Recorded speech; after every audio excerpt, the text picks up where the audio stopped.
While I was finishing up some contracts at the office, sipping my third cup of stale black coffee, my phone lit up. I almost ignored it. But it was my son, Ethan. He wasn't the kind of kid who called for no reason. Always calm. Always quiet. "Dad," his voice cracked. I could hear him fighting back tears, breath ragged like he'd just been running. "Someone's here. Mom's new friend. He says you're not my dad anymore. Says he's the alpha in this house." I froze. "What the hell are you talking about, Ethan? Where's your mom?" He grabbed my arm, "Dad." Hard. Threw me in the basement and locked the door. He's yelling. Smashing things. Said it's time to deal with that loser. He means you. I was already on my feet. "He's laughing," Ethan whispered. "He keeps saying there's nothing you can do." I couldn't breathe.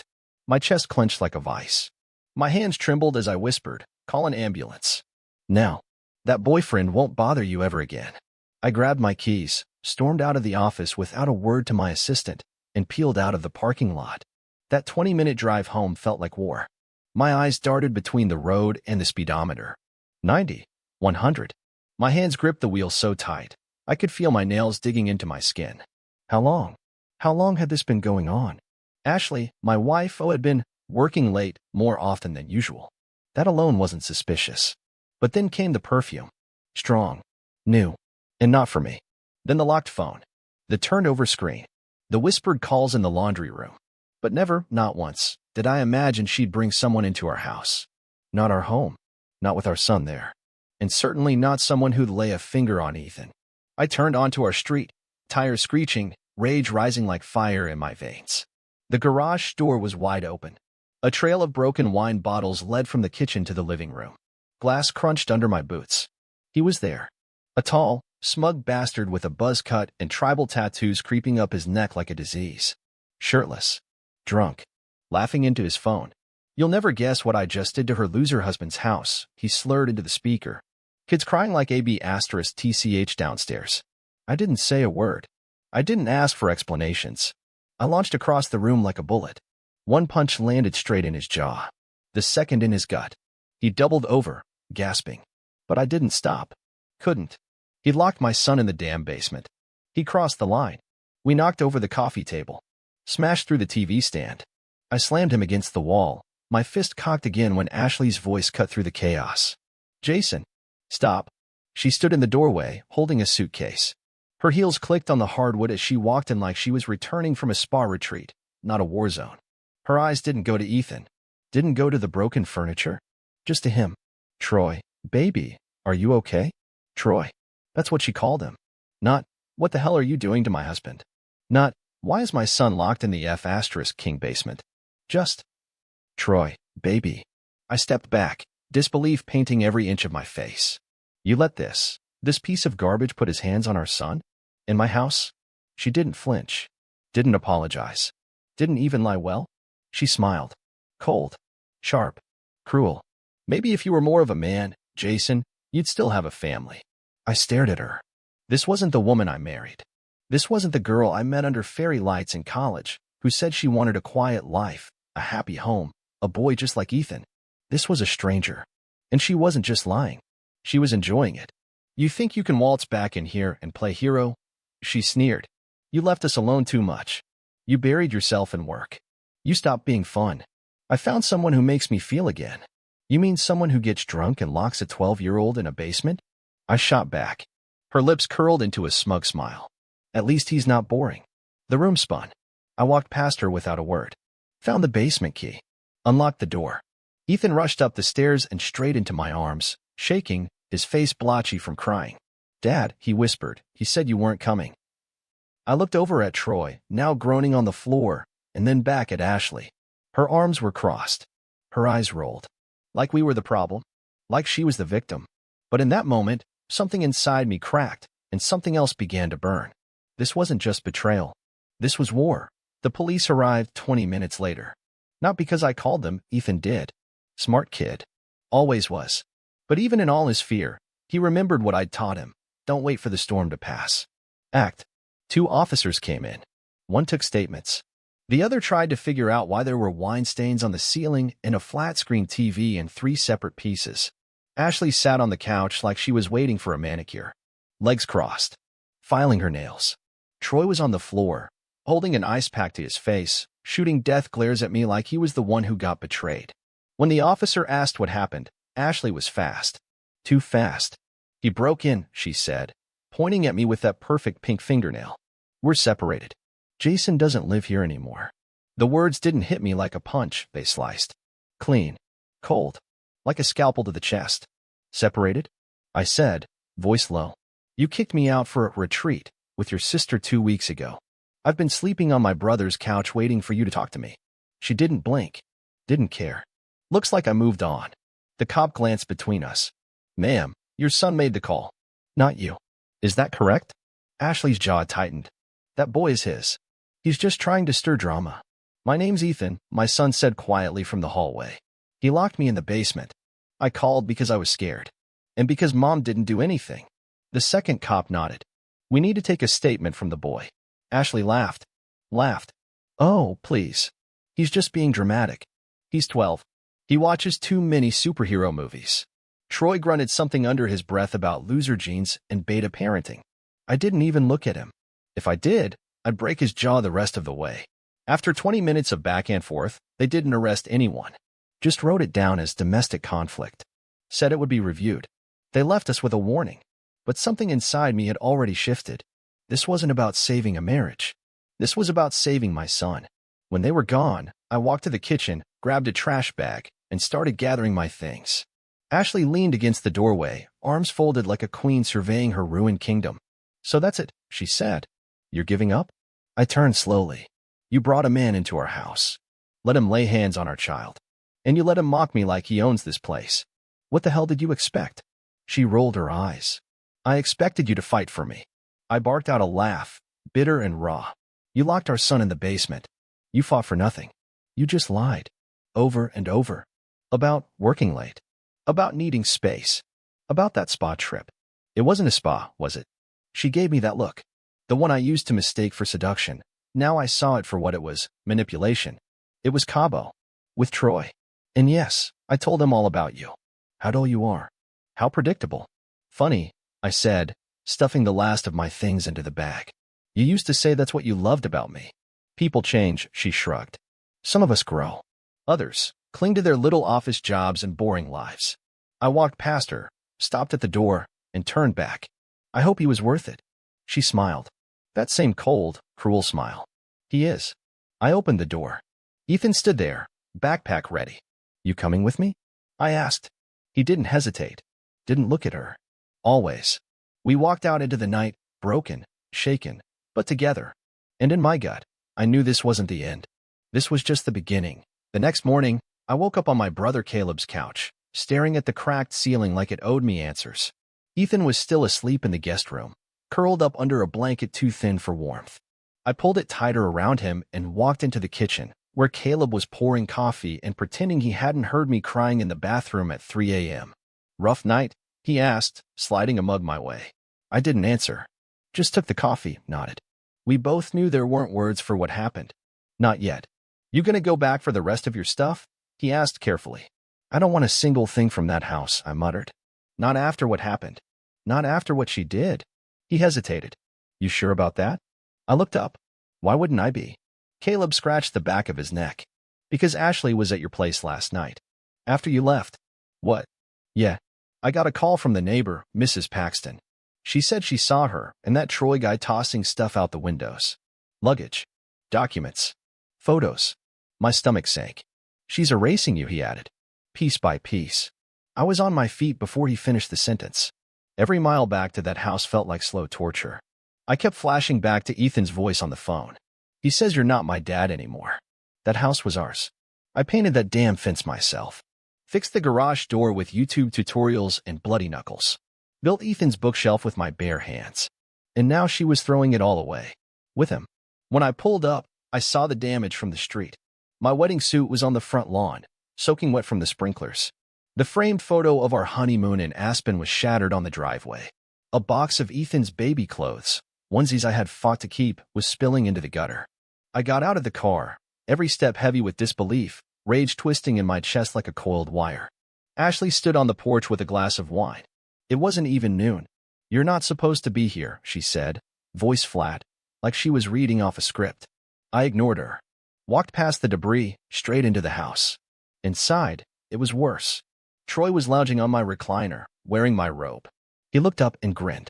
Yo, you again? Didn't you learn your lesson last time? I didn't answer. I didn't even look at him. I went straight to the bookshelf, pulled off the drawer under the bottom shelf, the hidden one. It was still there. My folder. Birth certificates. Bank info. Copies of contracts. Photos. Proof. I tucked it under my arm and turned. Ashley stood in the hallway, watching me like I was a stranger rifling through her purse. You can't take that, she said. It's mine, I snapped.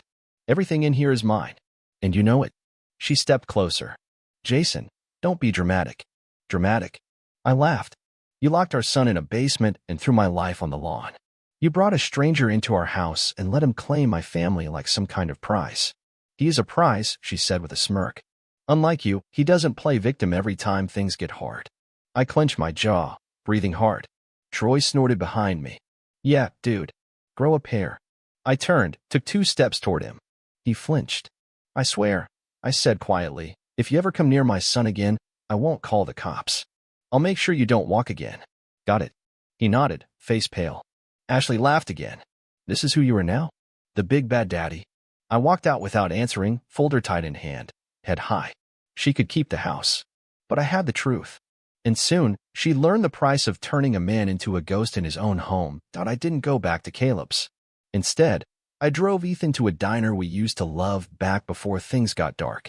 He didn't say much at first, just poked at his pancakes like he was afraid they'd disappear if he touched them too hard. You okay? I asked gently, sipping coffee that tasted like burnt sorrow. He nodded, then shook his head. I don't know. I didn't push him. We sat in silence for a while. I stared out the window at the rain while Ethan stirred syrup like it held answers. When he finally spoke, his voice was too calm. Why does she like him? My heart cracked. I don't know, buddy.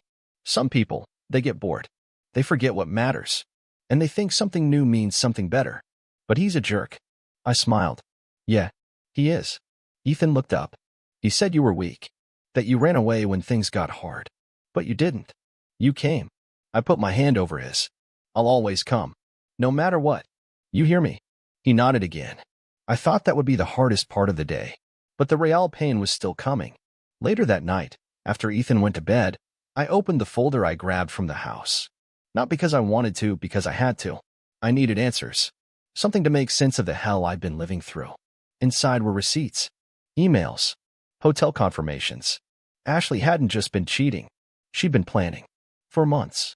Multiple flights to places she never told me about. Receipts for gifts I never saw. Expensive ones, watches, bracelets, even a damn motorcycle registered under Troy's name. Photos. God, the photos. Her in lingerie I never bought. Her laughing in clubs, draped over him. Her in bed with him, not doing anything explicit, but enough to make me want to punch a wall until my knuckles split. But the worst? A letter. Unsent. Written in her handwriting. Tucked between divorce paperwork she hadn't filed yet. Jason will never leave unless he's broken first. I have to make him believe it's his fault. That he lost everything on his own. Then maybe he'll just disappear. I read it 3 times. Each word landed like glass in my throat. This wasn't just betrayal. It was a strategy. A hit job. She wanted me erased. My identity. My dignity. My fatherhood. I stared at that letter until the words blurred into each other. Until I couldn't tell where her voice ended and the rage in my head began. Then I picked up my phone. And I called my lawyer. 2 days later, I filed for full custody of Ethan. Emergency hearing. Photos. Receipts. Statements. That letter. I handed it all over. My lawyer, Lisa, read through it with wide eyes and a disgusted frown. She doesn't know you have this? She asked. No. Good. Keep it that way. This isn't just a custody case. This is character assassination. And we're going to bury her with her own words. For the first time in weeks, I felt something real in my chest. Hope. Not the naive kind, the kind that comes after fire, after the collapse. The kind that knows exactly what's at stake. I wasn't just fighting for revenge anymore. I was fighting for my son. For myself. For the life that she tried to burn down while smiling in my face. Ashley thought she'd written the final chapter. But she forgot one thing. I'm still holding the pinpoint. 2 weeks later, we were standing in a family courtroom that smelled like old wood, sour coffee, and broken promises. Ashley strolled in like she was walking a runway. High heels, tight black dress, fake crocodile handbag. She smiled at the judge like she was there to sell him something. Troy sat in the back, chewing gum like a schoolboy, dressed in a suit 2 sizes too big. He winked at me when I turned around. Lisa leaned in. He's the type to self-destruct on the stand. Just wait. Ethan sat beside me, stiff, dressed in his only decent button-down. He looked smaller than usual, like he was trying to disappear into the chair. I squeezed his shoulder. You're doing good, bud. Just tell the truth. That's all. When Ashley took the stand, she cried. On command. I was scared, she said. Jason was gone all the time. I had no support. Troy was just there for me. He helped me feel alive again. The judge raised an eyebrow. And locking your son in the basement? That's how he helped. Ashley blinked, caught off guard. That was a misunderstanding. Ethan exaggerates. He's at that age, you know. Ethan looked at me. His face flushed red, and his lip quivered. I whispered, be brave. He walked up slowly when they called him. His feet barely made a sound on the polished floor. The clerk swore him in, and then the questions started. Ethan, can you tell us what happened the day you called your dad? His voice was low, but clear. Troy grabbed my arm. It hurt. He shoved me downstairs and locked the door. He told me my dad wasn't my dad anymore. Gasps whispered through the room. Even the bailiff looked shocked. And your mother? She saw it. She didn't stop him. She said I needed to respect new boundaries. Ashley stood up. That's not true. The judge banged his gavel. Sit down, Mrs. Pierce. You'll have a chance to respond. Lisa took over from there, smooth as ice. She pulled out the letter. The one Ashley thought was still hidden. Do you recognize this handwriting, Mrs. Pierce? Ashley's face drained of color. No. Lisa handed over a document Ashley had signed in court records. Let's compare. Same loops. Same slant. Same pressure. Are you sure this letter, in which you admit to emotionally manipulating your husband into a breakdown, isn't yours? Ashley swallowed hard. This is harassment. No, Mrs. Pierce, the judge said. This is evidence. She cracked then. Started yelling. About how I was boring. How I never made her feel beautiful. How Troy was a real man. She laughed when Lisa mentioned Ethan's trauma, saying he'll forget all this in a year. The room went silent after that. A kind of silence that weighs down on everyone, even the walls. The judge looked at Ashley like she had just admitted to drowning puppies. He didn't say much. Didn't need to. By the end of the hearing, full temporary custody was awarded to me. Ashley stormed out, yelling at Troy in the hallway about how this was all his fault, while he just stared at her like she was a stranger. I didn't feel joy. Not really. Just relief. And exhaustion. After the hearing, Ethan and I went out for burgers. Just the two of us. We barely talked. We didn't have to. But when the food came and I asked if he wanted to split a milkshake, he smiled. Not forced. Not sad. A real smile. That night, I watched him fall asleep for the first time in a month without flinching in his dreams. And I realized something. The real one wasn't the court ruling. It was knowing he felt safe again. That he knew his father never left. That no matter how hard she tried to break me, I stayed standing. Not for revenge. But for him. A week after the court hearing, I got a text from an unknown number. Meet me. Just you. It's about Ashley. 8 p.m. Old West Side lot. No name. No threat. Just that. Could have been a trap. Could have been a prank. But something in my gut said it wasn't. And when you've had your whole life flipped upside down by someone who once swore they loved you, your gut becomes the only thing you trust. I told Caleb where I was going, just in case. When I pulled into the Old West Side parking lot, the sun was just dipping behind the buildings. It was empty, cracked pavement, faded yellow lines, a single flickering street lamp. I killed the engine and waited. Then she showed up. Not Ashley. Her sister, Melissa. We hadn't spoken in months, not since Ashley cut ties with anyone who still talked to me. Melissa walked up slowly, wrapped in a hoodie, arms folded like she wasn't sure if she should be here. I don't have long, she said, eyes darting around. If Ashley finds out I'm talking to you, she'll lose it. She already lost everything, I said coldly. She nodded. Yeah, and she's about to lose more. Melissa handed me a flash drive. What's this? Proof, she said. Video, messages. She's been planning this whole thing with Troy since before she kicked you out. They wanted to flip your assets. Sell the house. Take Ethan. Start over with your money. My chest tightened. Why are you helping me? She looked away, ashamed. Because I was part of it at first. She told me you were cheating. that you were abusive, that Ethan wanted out. I believed her. I helped her get access to your bank files. But then I saw the way she let Troy treat Ethan. That night in the basement, I begged her to stop. She told me to stay out of it, said Ethan needed to toughen up. I clenched my fists. She used everyone. Melissa nodded. She's not done. She's trying to file for joint custody again. She hired a new lawyer. She's lying through her teeth. Said you manipulated Ethan, brainwashed him. Said you bribed the judge. I almost laughed. Of course she did. Melissa leaned in. Don't trust her. Don't trust anything she says. She's unraveling, but that's when she's most dangerous. When I got home, I plugged in the flash drive. It was worse than I thought. Recordings of Ashley on speaker with Troy. We'll get rid of him. He'll crumble. Then we sell, take what's ours, and disappear. Ethan's just like him. Weak. Always crying. Maybe we should send him to that military boarding school. If Jason fights back, we just tell everyone he's unstable. I've been seeding that narrative for months. Every word made my stomach twist. I handed the files to Lisa the next day. She nearly dropped her coffee. This is nuclear, she whispered. We're not just keeping custody, we're making sure she never gets close to your son again. That afternoon, I picked Ethan up from school. We got ice cream. Sat in the car watching the rain hit the windshield in slow, lazy drops. Dad, he said, licking chocolate from his thumb. You think she ever really loved us? I paused. I think she loved a version of us. The one in her head. The one that did what she wanted, smiled when she needed it, and disappeared when she got bored. He nodded slowly. I'm glad you're not that guy. I turned to him. Me too. That night, I got a call from Ashley. Blocked number. I almost ignored it. But I answered.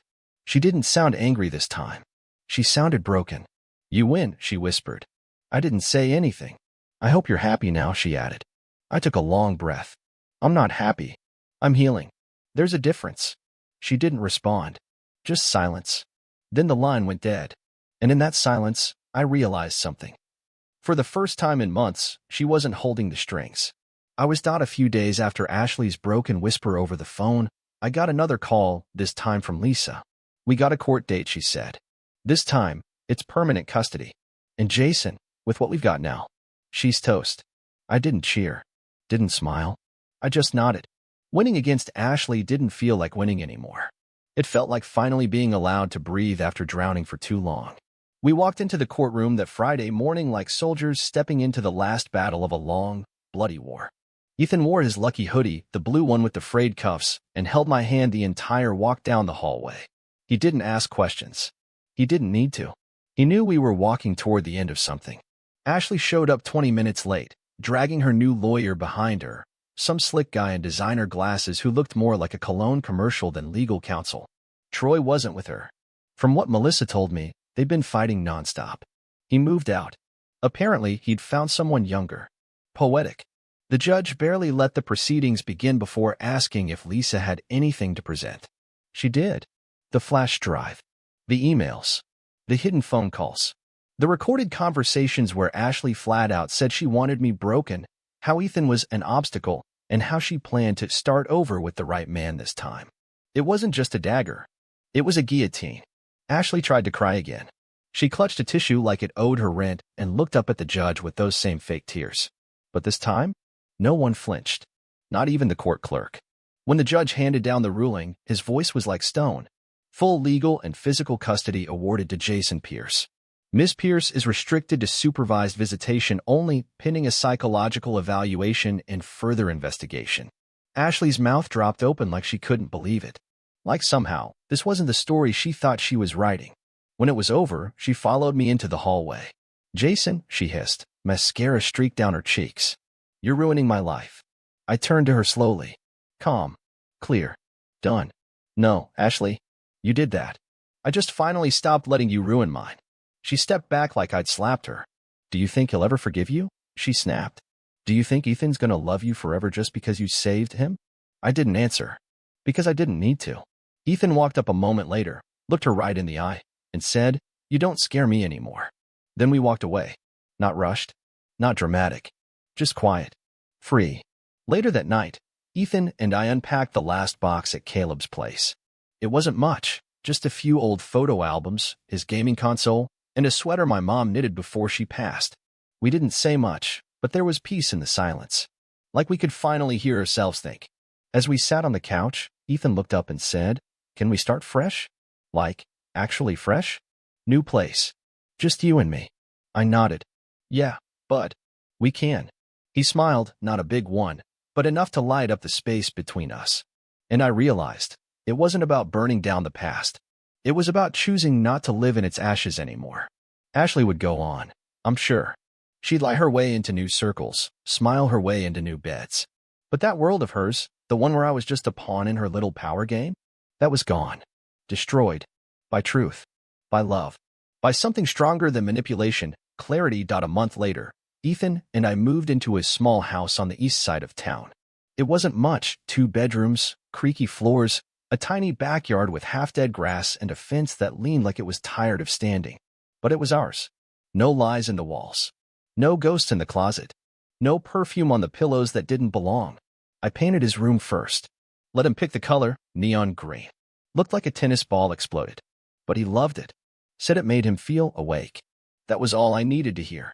We built everything ourselves. Bookshelves, bed frames, even a crooked treehouse out back. He didn't ask about Ashley. I didn't bring her up. There was a silent understanding between us. We weren't pretending she didn't exist. We were just done letting her take up space. One night, while we were grilling hot dogs in the backyard, Ethan asked, "Do you think people like Mom ever change?" I thought about it. "No," I said honestly. "I think they change masks. But the face underneath, that usually stays the same." He nodded like he already knew. "I'm glad you didn't." "Didn't what?" "Change. Or give up. Or break." I looked at him, this boy who'd seen more than any kid his age should have, who still managed to smile like the world wasn't on fire, and I felt something I hadn't in a long time. Pride. Not in me. In him. Ashley had tried to break us both. Had used every weapon in her twisted little arsenal, lies, manipulation, gaslighting, even physical intimidation, to rip us apart and convince the world we were the problem. And in the end, she lost. She wasn't a villain with a grand ending. She was just gone. I heard rumors after that. Melissa kept me updated. When she could. Ashley tried suing Troy. Claimed he emotionally scammed her. He skipped town. Left her with debt. She got fired from her job after the court documents surfaced in a local HR scandal blog. Her reputation? Shattered. She sent one letter to Ethan. Just one. He opened it, read it quietly, then handed it to me and said, "You can burn it." I did. We didn't talk about it again. Instead, we talked about his science project, his favorite YouTuber, a new dog we were thinking of adopting. Life didn't become perfect, but it became ours. Free of fear. Free of her. I still carry the scars, mental and otherwise. I still wake up some nights expecting to hear her voice down the hall, or check my phone instinctively for some manipulative message. Trauma has a way of leaving fingerprints in places you don't expect. But now I know how to wipe them clean. Now I know what boundaries look like. What peace sounds like. What real love feels like. Not the kind that's whispered in the dark only to be shattered by daylight, but the kind that shows up, that protects, that endures. To anyone out there going through something similar, stuck in the quiet hell of betrayal, lies, emotional violence, let me tell you this. You're not crazy. You're not weak. And you're not alone. The moment you stop chasing the version of the person you thought they were, is the moment you start finding yourself again. It's not easy, but damn, it's worth it. Because one day, you'll sit on a porch with your son, eating slightly burned hot dogs, and realize that you didn't just survive the fire. You rebuilt after it. And that's where the real story begins.